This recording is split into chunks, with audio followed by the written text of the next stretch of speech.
Hey guys, Ninja64 here, and welcome back to Let's Play Yoshi's Island. In the last part, we beat the first level, and the tutorial and all that stuff, and in this one, we're just gonna keep going on with the same. Alright. Watch out below. Okay, so, as you can see, we've got Baby Mario passed on to the red Yoshi, pinkish Yoshi, whatever. And basically, this doesn't change anything about the gameplay. It's the same exact thing, it's just a recolor, basically. Only people don't hate you for using it as your avatar. No, I'm just kidding. Anyway, sorry if I'm talking a little quietly right now. Oh, first death. Anyway, as I was saying, no, watch out below. Yeah, I forgot to watch out. Obviously. Anyway, as I was saying, I'm sorry if I'm talking a little quietly right now. It's late at night, and I don't want to wake anybody up in my house. Especially since I usually don't record when I have family home anyway. On top of whether or not they're asleep, you know what I mean? Like, I don't really want to kind of rude just to hear me talking to myself in my little... Aw, come on, I died in the same hole, come on. Okay, anyway, as I was saying,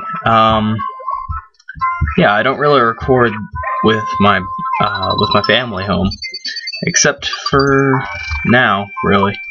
So, yeah, not that I'm afraid of them finding out or anything. You know, it's just, like I said, it's kind of awkward talking to these people in my computer. They probably think I talk to myself. Oh, hey, do you remember? Press Y and down on the D-pad to make an egg. Press A to throw an egg. Oh, why thank you. I did not know that. These things are very informative. Honestly, though, I like what they did with the tutorials in this game. It's rather simple, and for the most part, it's completely optional about whether or not they tell you stuff. I know it's pretty much the same system they use with Super Mario World, but Yoshi's Island follows a little bit of a different formula. It's not exactly the same game. So, if you ask me, as a game not as a game designer, but if I were a game designer, I would think new game mechanics would imply you might have to explain a little more. So they give you chances to learn what you're doing, but they don't necessarily force you to read lines and lines of text. Anyway, this is a little bit of a random part of the game right here, but you'll find that in Yoshi's Island there are random bubbles scattered throughout the game. Some of them will... There's one in, like, let's say every 4 levels, something like that.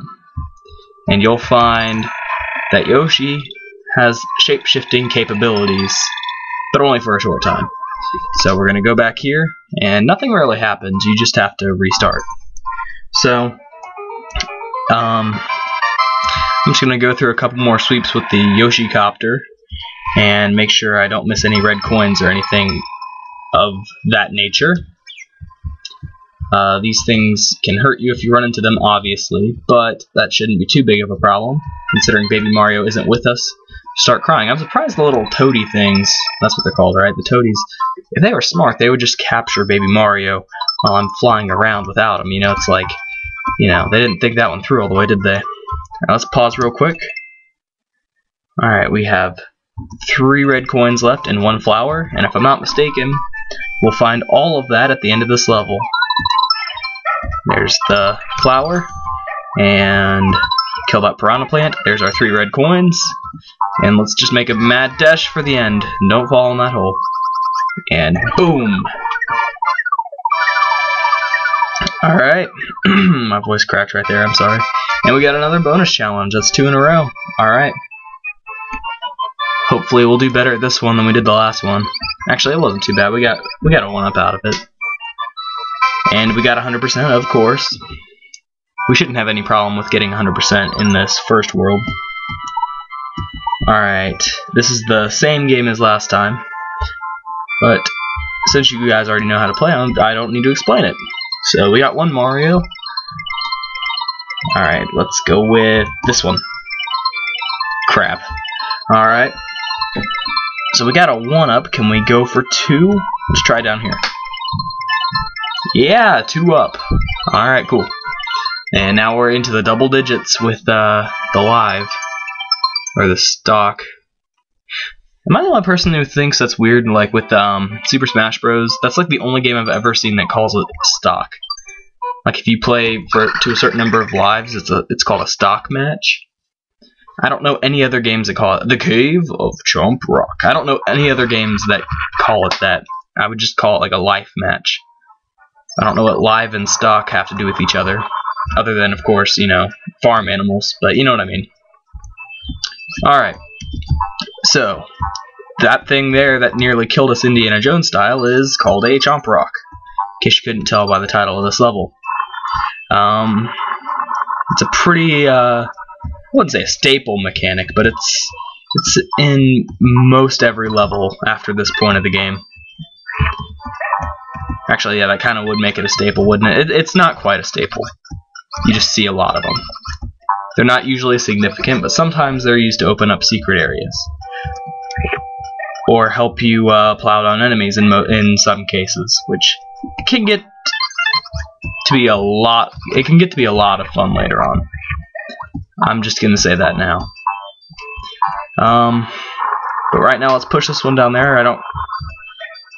Yeah, sort of like that, and I guess it caused a little mini chain reaction. Don't really know what that was good for, but whatever. It's just teaching us the physics engine, I guess, behind the Chomp Rocks.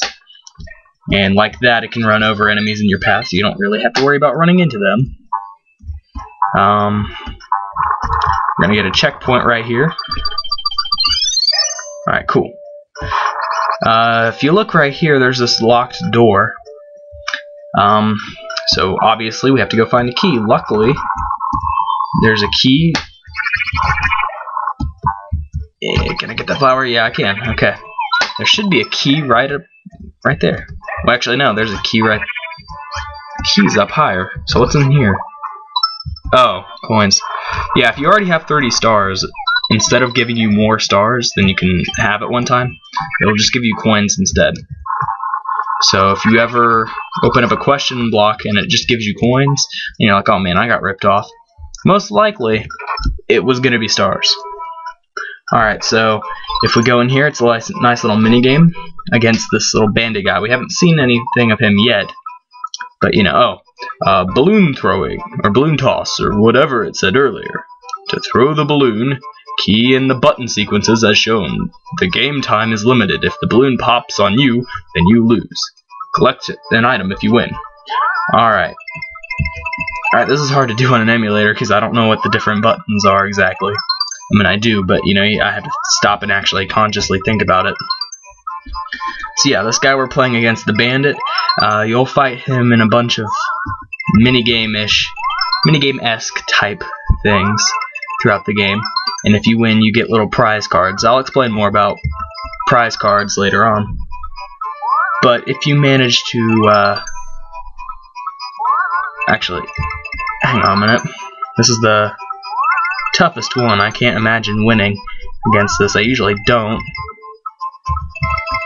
I usually choke near the end. If I can get this to pop on him. Oh, cool. I actually won that.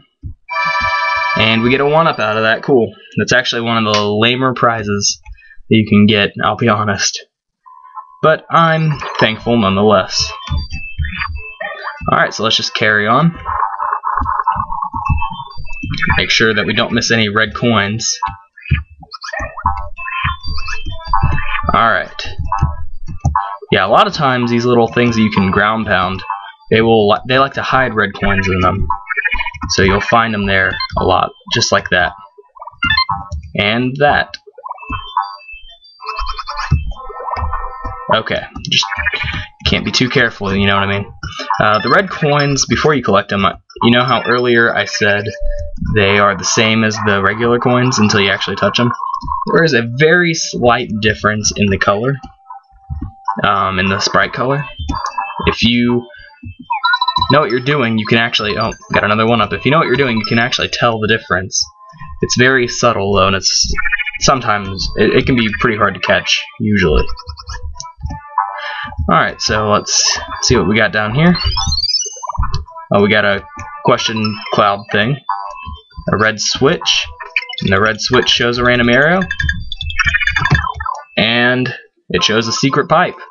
And in here is a nice little break from the game to give you a chance to rack up even more 1-ups.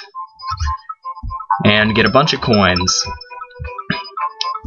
Obviously that would serve the same purpose. Coins really are completely worthless in the Mario game, I'll be completely honest. Unless we're talking about Mario Party or something. Usually coins don't do anything for you. Except for 1-ups, of course. I missed 1 coin, come on. Oh well. My perfectionist angers me sometimes. Alright.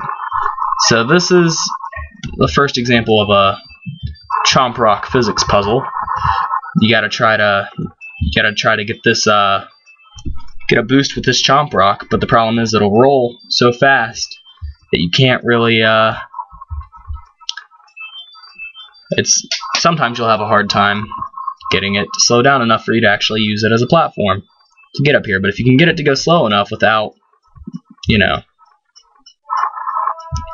if you can get it to go slow enough without stopping completely, then you can jump.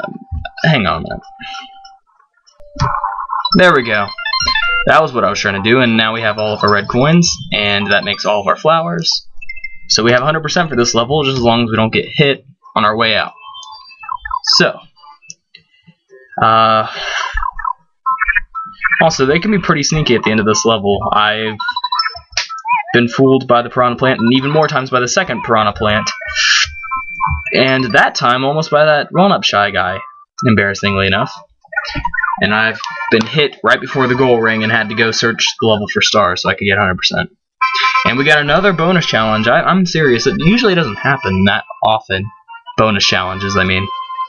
But you know what? I guess I'll take it. I'm not complaining. Alright. Oh, I almost fell out of my chair. The armrest to my chair just randomly fell off like the bull. Oh, we got a different game. Okay, this one, basically you hit these little items. Oh, well, we ran into Kamek, so that didn't work. But basically you go and try to get as many items as you can without running into Kamek, and then you hit exit when you think you've pressed your luck enough. Anyway, looks like that's all we have on time for now. So, yeah, this has been NinjaSloth64. In the next part, we will go and fight our first, or take on our first fort. Until then, give the video a like if you enjoyed it, and I'll see you guys later. Bye, guys.